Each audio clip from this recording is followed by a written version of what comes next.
Television പ്രേക്ഷകർക്ക് ഏറെ പ്രിയങ്കരിയാണ് ദേവിക നമ്പ്യാറും ഭർത്താവ് വിജയ് മാധവും. അറേഞ്ച്ഡ് മാരേജിലൂടെ ഒന്നിച്ചവരാണ് ഇരുവരും. വിവാഹശേഷമുള്ള വിശേഷങ്ങളെല്ലാം തന്നെ ഇവർ വ്ലോഗിലൂടെ ആരാധകരുമായി പങ്കിടാറുണ്ട്. രണ്ടാമത്തെ കുഞ്ഞിനായുള്ള കാത്തിരിപ്പിലായിരുന്നു ദേവികയും വിജയ് മാധവും. രണ്ടാമത് വിശേഷവാർത്ത അറിയിച്ചതിന് ശേഷമുള്ള എല്ലാ വിശേഷങ്ങളും താരങ്ങൾ സോഷ്യൽ മീഡിയയിലൂടെ പങ്കിടാറുണ്ടായിരുന്നു. ഇപ്പോഴിതാ ദേവിക പ്രസവിച്ചു എന്ന സന്തോഷകരമായ വാർത്തയുമായാണ് വിജയ് മാധവും ദേവിക നമ്പ്യാറും എത്തിയിരിക്കുന്നത്. അതെ, ആത്മജ ഒരു ഏട്ടനായിരിക്കുകയാണ് എന്നാണ് വിജയ് മാധവ് പറഞ്ഞത്. ഇരുവർക്കും ഒരു പെൺകുഞ്ഞാണ് ജനിച്ചിരിക്കുന്നത്. വളരെ അപ്രതീക്ഷിതമായായിരുന്നു പ്രസവത്തിനായി ഹോസ്പിറ്റലിലേക്ക് പോയത്. ഫെബ്രുവരി 2-ാം തീയതിയായിരുന്നു ഡേറ്റ് പറഞ്ഞതെങ്കിലും അതിനു മുമ്പ് തന്നെ പ്രസവം നടക്കുകയായിരുന്നു. വാട്ടർ ബ്രേക്ക് ആയതിനെ തുടർന്ന് ഹോസ്പിറ്റലിൽ അഡ്മിറ്റാവുകയും പിന്നീട് പ്രസവിക്കുകയുമായിരുന്നു.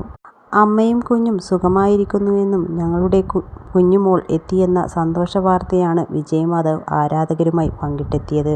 നിരവധി പേരാണ് ഇവരുടെ വീഡിയോയ്ക്ക് താഴെ ഇപ്പോൾ കമന്റുകളുമായി എത്തിയിരിക്കുന്നത്. എല്ലാവർക്കും പെൺകുഞ്ഞായതിൻ്റെ സന്തോഷം അറിയിച്ചുകൊണ്ടാണ് കമന്റുകൾ വരുന്നത്.